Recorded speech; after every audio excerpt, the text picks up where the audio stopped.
Como no pudimos terminar con Génesis en la primera hora, vamos a terminar con esta segunda sección de Abraham a Jacob y la tercera sección de José, y luego vamos a hablar de Éxodo. Abraham a Jacob, las promesas que Dios hizo a Abraham en 12, 1 al 3, y luego repetidas en otros textos y amplificadas también, forman el bosquejo de la sección acerca de Abraham.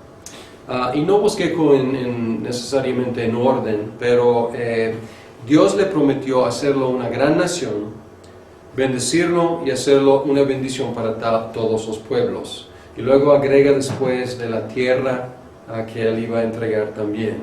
Y la narrativa registra la interacción de la fe de Abraham, o a veces falta de, con estas promesas. Y si analizáramos toda la narración o la narrativa de Abraham, podríamos encontrar como muchas complicaciones al cumplimiento de las promesas. Y podríamos analizar cada una de las promesas y encontrar problemas, complicaciones, obstáculos para la realización de la promesa. Sobre todo, la gran complicación es la edad y la esterilidad, tanto de Abraham como de Sara, para que tuvieran un hijo. Entonces, la sección, ¿qué hace Abraham? O sea, como alterna entre creer la promesa de Dios. Abraham creyó a Dios y se le fue contado como justicia. Una gran declaración de la fe de Abraham. Y luego encontramos que a veces estaba ahí maquinando soluciones. Pues dile que eres mi hermana. Pues una medio verdad. Y luego Sara, toma a Agar, pues, y ten una hija con ella. Y antes de eso, pues adoptar a un siervo como heredero. Estas eran prácticas del Medio Oriente, pero no contempladas en la promesa. Pues ahí maquinando soluciones, dando ayuditas al cumplimiento de la promesa, pero resultaron ser contraproductivas y también conflictivas. Bien, la sección acerca de Isaac es un tipo de anticlímax. Tantos años de esperar el nacimiento de Isaac, y luego nace y casi nada pasa. Hay dos incidentes en su vida. El más prominente es su casi muerte como sacrificio, aunque el enfoque no es tanto en Isaac, sino en la fe de Abraham. Isaac es importante como hijo de la promesa. Y luego él se casa y tiene hijos. Y él repite algunos de los errores de su padre. Pero sigue con las promesas de su padre. Pero la sección de Isaac es rápida, es breve, y es un tipo de anticlímax. Al no enfatizar mucho acerca de la vida de Isaac, puede ser que Génesis mismo esté señalando que el cumplimiento de la promesa será mucho más grande que Isaac. Que el hijo de la promesa, el descendiente, la simiente, no es, en el fin de las cuentas, o sea, no es Isaac. Es alguien mucho más allá, mucho más grande. Y aunque podemos detectar crecimiento en la vida de Jacob, sus defectos sirven para enfatizar la soberanía de la promesa de Dios y del propósito de Dios para cumplir con sus promesas a pesar de, y aún a veces por medio de la debilidad humana. Porque Jacob, pues, engañador pues engaña varias personas, sobre todo pues engaña a su papá, engaña a su hermano, engaña a su tío, y luego su tío le voltea el favor, la tortilla, ¿no? Y le engaña con Lea en lugar de Raquel, y recibe algo de lo que merecía, ¿no? Pero durante todo esto, y podemos ver que iba madurando, y podemos ver cómo que crecía en su fe y dependía más y más en Dios en lugar de en su propia agilidad, sagacidad. Sin embargo, el mensaje más importante no es, pues el crecimiento de Jacob. El mensaje más importante es, pues la promesa de Dios y el cumplimiento a pesar de, y a veces por medio de la debilidad humana. Y eso nos prepara para José, la narrativa de José. El tema de la narrativa de José es el mismo que el de las narrativas de los patriarcas. Dios supera los obstáculos para cumplir con sus promesas. José mismo declaró este tema, José mismo nos dio el tema. Él dijo, no tengan miedo, dijo a sus hermanos, que tenían miedo ya que su papá había muerto. No tengan miedo, ¿puedo acaso tomar el lugar de Dios?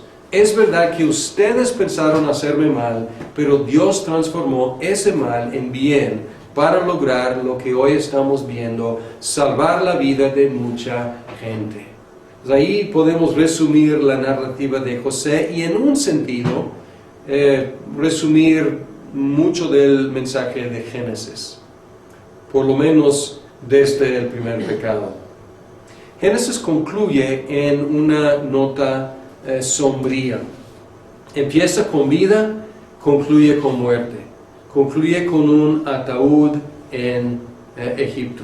Empieza con Dios soplando en la nariz de Adán el aliento de vida y termina con un cadáver ahí de José en un ataúd en Egipto. Al mismo tiempo, las últimas palabras de José recordaron las promesas de Dios y el ataúd fue una declaración de dos cosas, la muerte, y hay una repetición, que todos murieron.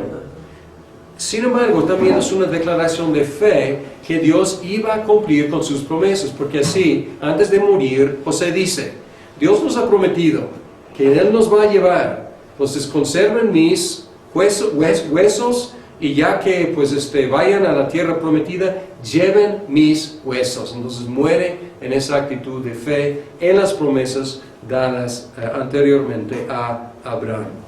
Ahora, ¿cómo predicar Génesis?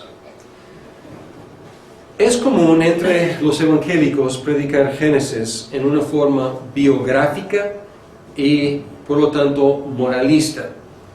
Lo que el predicador suele hacer es escoger ciertas características del personaje y las presenta como ejemplos que seguir o evitar. Este tipo de predicación suele simplificar a los personajes, asignándoles una calificación de bueno o de malo. Ahora, ¿cómo era Abraham? ¿Bueno o malo? Pues yo tendría que preguntar, pues, ¿en qué contexto? ¿Cuando está mintiendo acerca de su esposa? ¿O cuando está rescatando a su sobrino Lot? ¿O cuándo? O sea, es un personaje complicado y esto tiende a simplificar. Además, tiende a trazar una línea directa entre personajes con papeles únicos y nosotros, los cristianos comunes y corrientes. Abraham, padre de la fe. Perdónenme, pero ustedes no son padre de la fe, ni soy padre de la fe. Pues Isaac, hijo de la promesa. Perdónenme, pero no son hijo de la promesa como Isaac. Entonces, tiende a hacer una línea directa entre personajes que jugaron un papel único que no se repite y nosotros. Ahora, ¿qué tenemos en común con ellos? Creyentes, sí. Creyentes en la promesa, sí. Recipientes de la gracia de Dios, sí. O sea, tenemos cosas en comunes, pero hay también discontinuidad entre esos papeles únicos y nuestro papel hoy en día.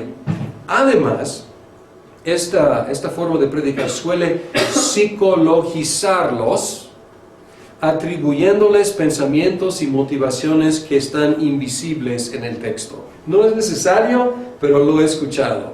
O sea, tienen que como amplificar un poco el panorama para que nosotros nos identifiquemos más con ellos.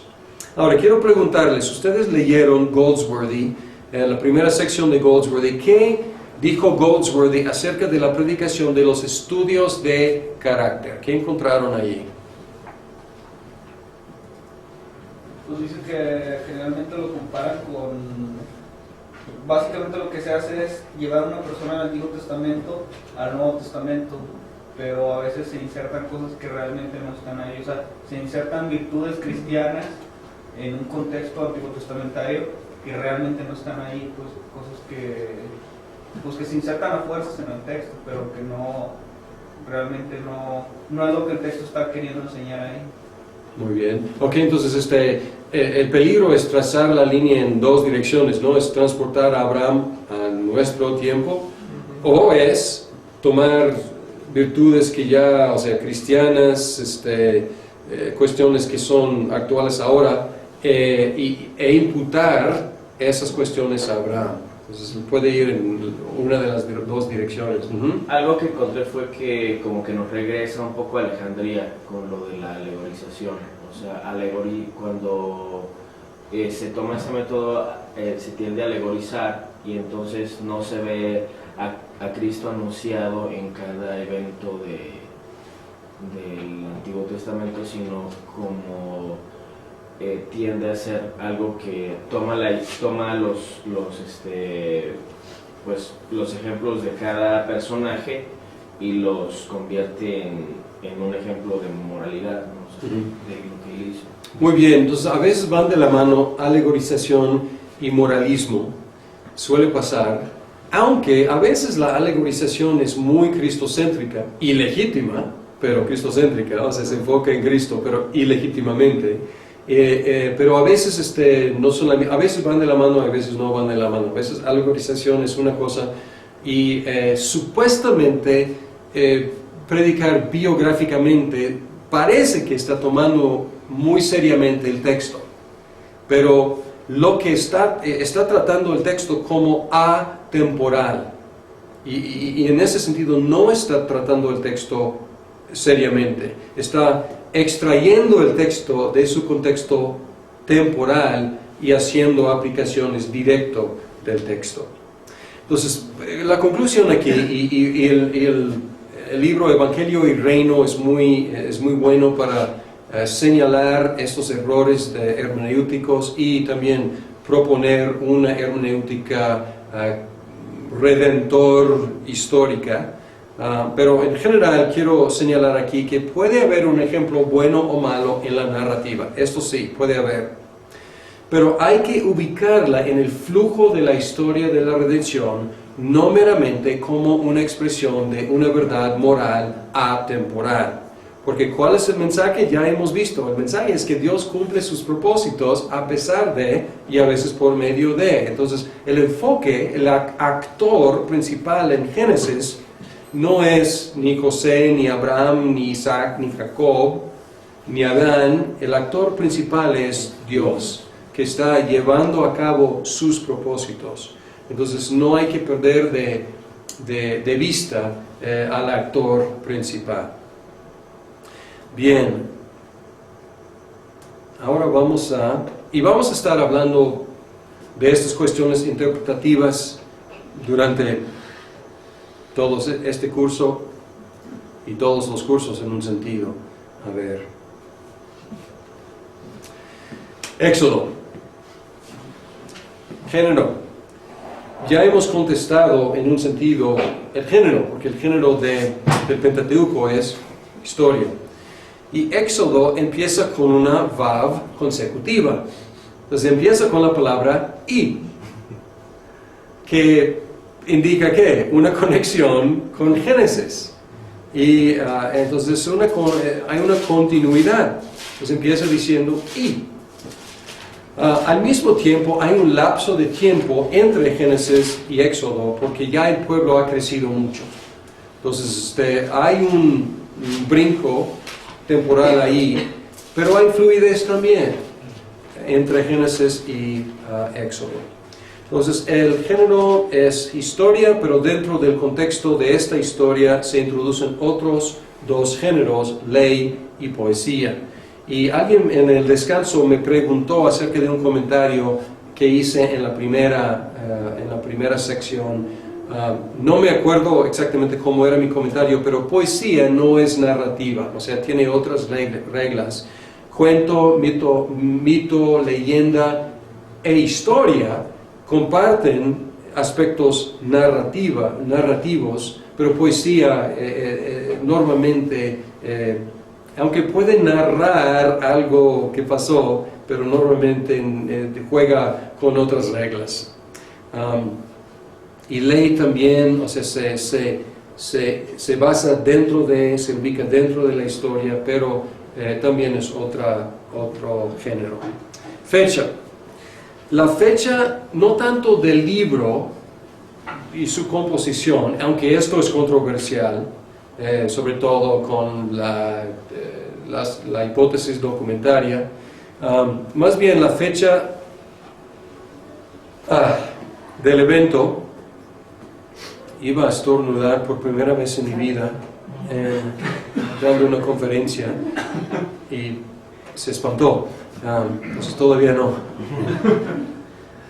Si me acuerdo, no sé, a lo mejor ha pasado, pero no me acuerdo. Bien, la fecha, y si pasa van a ser testigos, ¿no? La fecha del evento del Éxodo es una fuente de controversia. Primero de Reyes 6:1 fecha el Éxodo, dice 400 años antes del cuarto año del reino de Salomón.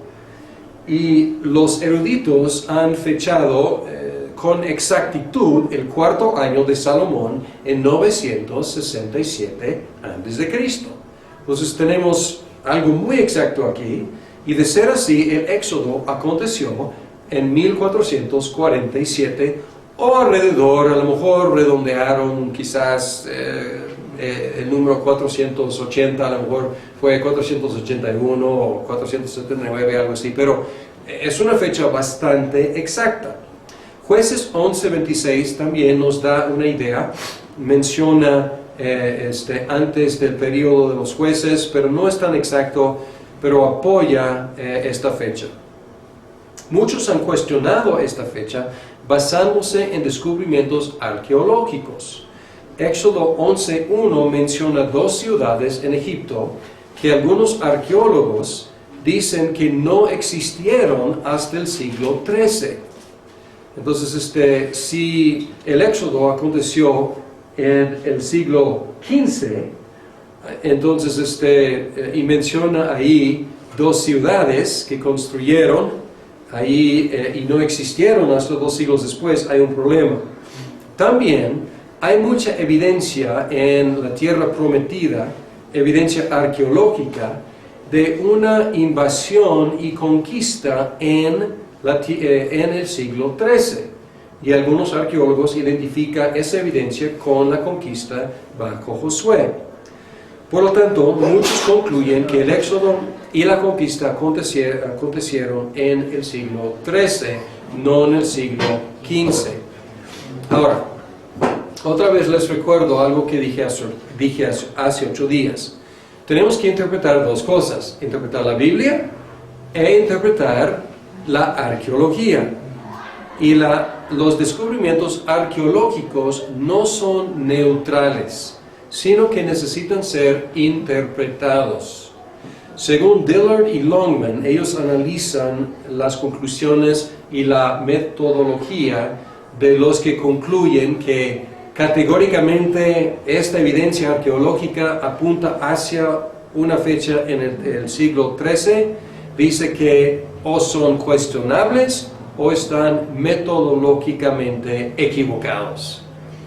Otros arqueólogos han interpretado los datos en una forma que se armoniza con una fecha en el siglo XV. Entonces, depende de cómo interpretas los datos arqueológicos. Así que es posible mantener una fecha para el Éxodo en el siglo XV. Al mismo tiempo, algunos eruditos conservadores, como Harrison, muy conservador, muy evangélico, trata el texto como historia y no juega con el texto, presentan argumentos a favor de una fecha en el siglo XIII, y son argumentos que tratan el texto con integridad. Por lo tanto, es un asunto que sigue siendo debatido aún entre eruditos conservadores. Por eso, si encuentran alguna cronología del Antiguo Testamento, van a encontrar a veces, pues el Éxodo siglo XV y a veces el Éxodo siglo XIII. Y esta es la explicación de por qué. Y es difícil decidir, aunque yo tiendo a ir con la fecha más antigua, simplemente porque parece que es la forma más obvia de leer lo que dice en Primero de Reyes 6:1. Aunque hay otras posibles interpretaciones, pero no tan obvias que la interpretación que acabo de mencionar. Bien, Éxodo, la estructura. Éxodo se puede dividir en secciones geográficas: Israel en Egipto, 1 hasta 13:16, Israel en el desierto, 13:17 hasta 18:27, Israel en el monte Sinaí, 19 hasta 40. Puede ser así. O se puede dividir según la actividad de Dios. ¿Qué hacía Dios? Dios salva a Israel de su esclavitud, 1 al 18. Dios le entrega a Israel su ley, 19 al 24. Dios manda a Israel que construya el tabernáculo, 25 a 40. Similares las divisiones, pero no idénticas. Una enfocándose en geografía, otra enfocándose en actividad. Esta división, la segunda, enfatiza la importancia de 3 aspectos: salvación, ley y adoración. Si vamos a resumir de qué se trata Éxodo, se trata de salvación, ley y adoración. Vamos a seguir esta división y la segunda, y hablar de salvación, ley y adoración. Bien, el Éxodo fue el evento definitivo del pueblo de Dios en el Antiguo Testamento. Y cuando digo definitivo, estoy usando esta palabra muy literalmente. Es el acto que definió, que dio definición e identidad al pueblo de Dios. ¿Qué es Israel? ¿Qué es el pueblo de Dios? Es el pueblo redimido por Dios de esclavitud en Egipto. Es su definición, es su identidad. Y al mismo tiempo, esta salvación es una espada de 2 filos, porque salvación para Israel significó juicio para los egipcios. Y esto es obvio desde antes, cuando Moisés empieza y cuando Dios le dice cuál es su misión, pero va aumentando la seguridad de que salvar a Israel tendrá que significar juzgar a Egipto, por la necedad sobre todo del faraón. Durante las 10 plagas se aumentó la severidad de las plagas, cada vez más difíciles, más severas, hasta la última que fue la super severa, la muerte del primogénito. Y también se aumentó la diferencia entre los egipcios y los israelitas. Pues al principio las plagas se aplicaban a toda la tierra, pero luego, después, las plagas solamente se aplicaban más y más a los egipcios. Oscuridad en toda la tierra, salvo donde vivían los israelitas. Y por excelencia, la última plaga se aplicó solamente a los egipcios.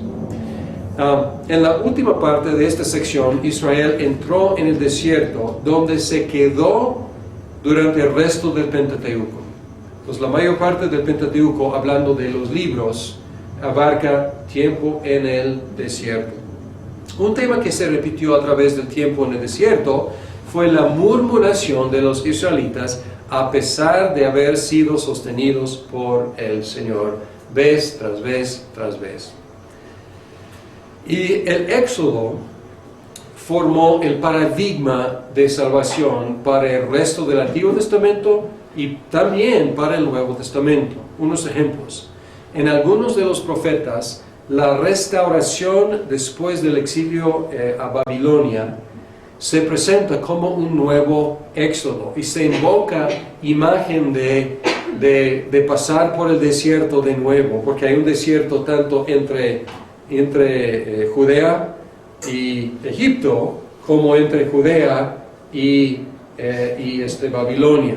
Entonces está como hablando de repetir este evento Entonces este paradigma, salvación es ser salvado de esclavitud y llevado por Dios por medio del desierto. Y especialmente en el Nuevo Testamento, Mateo presenta a Jesús como el nuevo Moisés, pero también el nuevo y verdadero Israel, que triunfó exactamente donde Israel fracasó. En el curso sobre los evangelios hablamos de este asunto, pero aquí resumo. Jesús subió de Egipto. Solamente en Mateo se menciona que descendieron a Egipto y de Egipto Dios llamó a su hijo.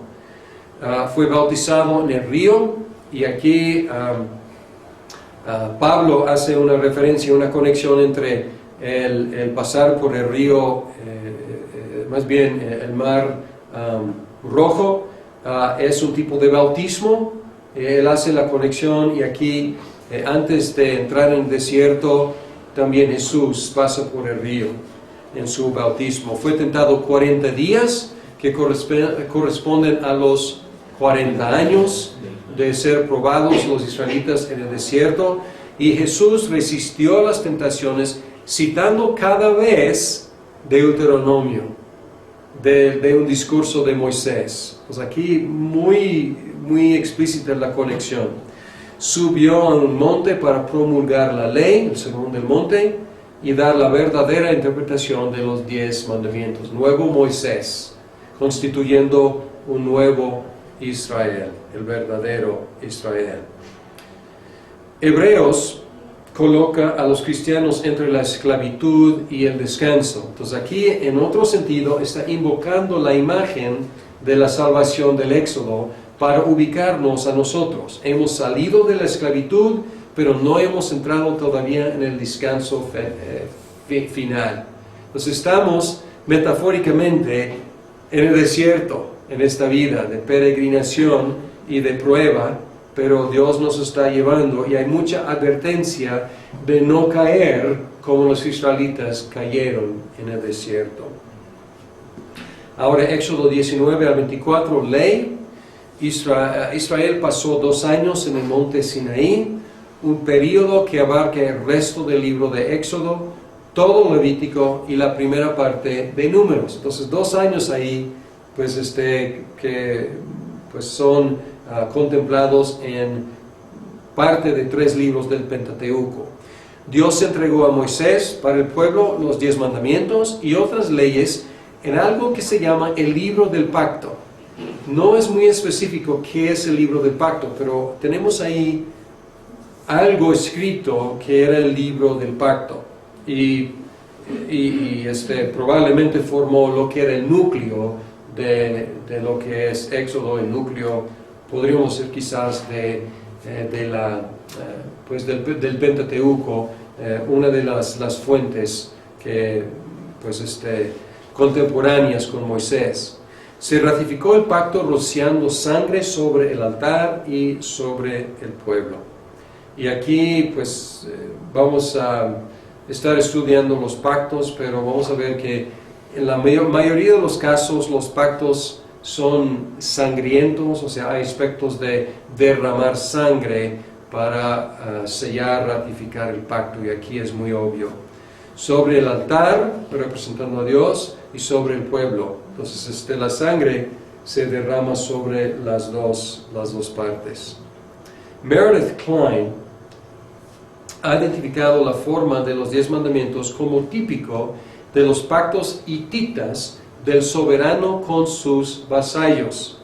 Y el pacto hitita del soberano era así: el nombre del gran rey, el prólogo histórico hablando de qué tan bueno era el gran rey, las estipulaciones, las leyes, y normalmente en 2 partes, estipulaciones que requerían lealtad exclusiva para el gran rey a la luz de su bondad, y luego otros requisitos, y luego sanciones, y aquí bendiciones y maldiciones, y luego la administración del pacto, normalmente depositando una copia del pacto en el templo del soberano y una copia del pacto en el templo del vasallo, de sus dioses.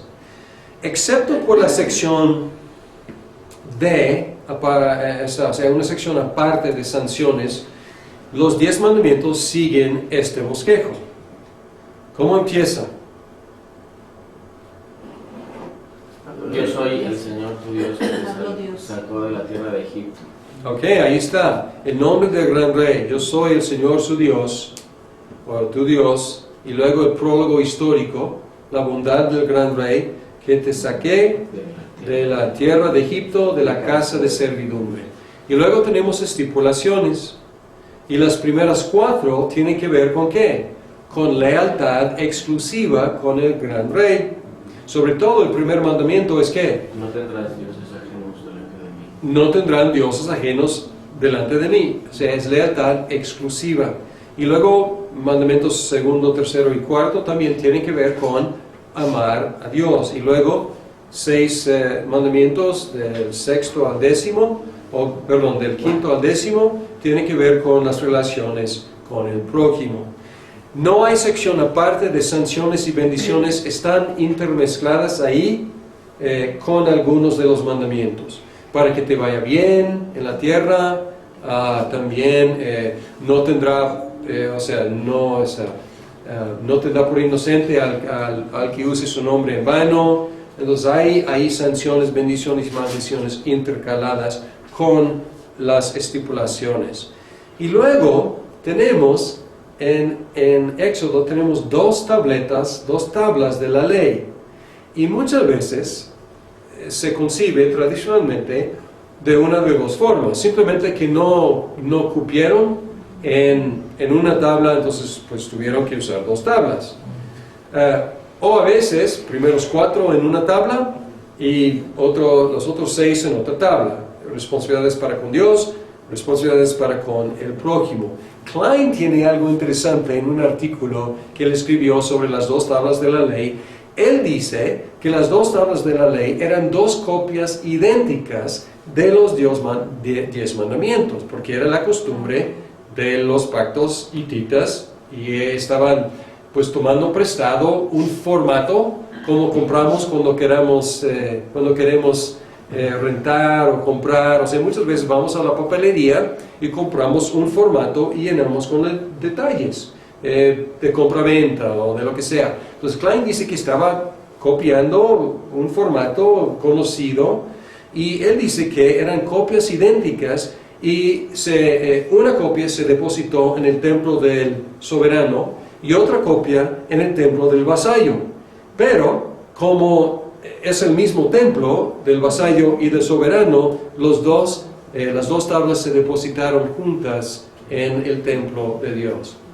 No podemos comprobarlo, pero es bastante interesante la idea. Hay evidencia estoy suponiendo que él está diciendo que siguieron una fórmula hitita que existía, pero ellos han estado en Egipto, no han estado donde habitan las hititas. Él presenta argumentos fuertes de que las costumbres hititas se habían infiltrado en Egipto para que los hubieran aprendido. Es buena pregunta. No me acuerdo, tendría que visitar otra vez su artículo. Su artículo debe estar disponible en línea. Se llama The Two Tables of the Law, I think it's The Two Tables of the Law. Entonces hay que buscar y leer. No me acuerdo en qué, si hace ese argumento o no. Pero obviamente tuvo que haber habido influencia hitita para que su argumento tuviera sentido, ¿no? ¿O es posible que este modelo influenció a las hititas? ¿O está ya él citando evidencia hitita anterior a esta? Sí, él cita evidencia anterior, pero tu pregunta es buena y no me acuerdo qué tan... si él está diciendo que había llegado hasta Egipto ese formulario. Pero parece que tendría que ser parte del argumento, pero tendría que revisar el artículo en sí. Bien, la ley fue entregada después de la salvación de Egipto, indicando que la ley presupone la salvación en lugar de ser el medio de salvación.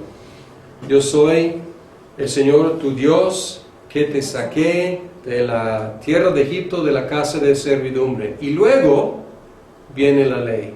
Primero redención, primero salvación, y luego la ley. No, aquí está la ley, obedézcanla para que los salve yo. O sea, no es el mensaje para nada. Es salvación y luego la ley. Y este es el mensaje del Antiguo Testamento. Al utilizar la ley como medio de salvación, no es una idea del Antiguo Testamento, es un error de interpretación en el cual muchos cayeron, pero no es el mensaje del Antiguo Testamento. Y esta verdad es aún más clara en el Nuevo Testamento. Cristo cumplió los requisitos de la ley y sufrió las maldiciones de la ley. Pues aquí tenemos bendiciones y maldiciones. Tenemos requisitos y tenemos maldiciones en caso de no cumplir. Cristo cumplió en forma negativa y en forma positiva la ley. Negativamente recibió el castigo de la ley, positivamente cumplió 100% con los requisitos de la ley.